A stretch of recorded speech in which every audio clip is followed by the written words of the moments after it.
যদি কখনো শোনেন রাশেদ খান চাঁদাবাজি করে, রাশেদ খান লুটপাট করে, রাশেদ খান অন্যায় করে, রাশেদ খান কমিশন বাণিজ্য করে, যদি টেলিভিশনের পর্দায় হেডলাইন কখনো দেখেন আপনাদের সন্তান রাশেদ খানের বিরুদ্ধে কোনো অভিযোগ, আপনাদের সামনে কথা দিচ্ছি নাকে খাপ দিয়ে রাজনীতিকে বিদায় দিব। আমরা এসেছি দেশের পরিবর্তনের জন্য। 2018 সালের কোটা সংস্কার আন্দোলন করতে গিয়ে আমি 15 দিন রিমান্ডে নির্যাতনের শিকার হয়েছি। আমার হাত বেঁধে চোখ বেঁধে নির্যাতন করা হয়েছে। আমাকে বলা হয়েছে রাজনীতি ছেড়ে দেওয়ার জন্য।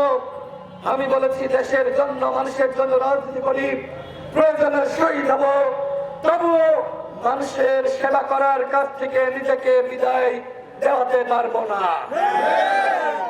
আমরা 18 সালে সেই কোটা সংস্কার আন্দোলন সফল করেছিলাম বলেই ওই 18 সালের কোটা সংস্কার আন্দোলনের প্রেক্ষাপটে 24 সালে ফ্যাসিবাদের পতন হয়েছে, আওয়ামী ফ্যাসিস্টদের বিদায় হয়েছে।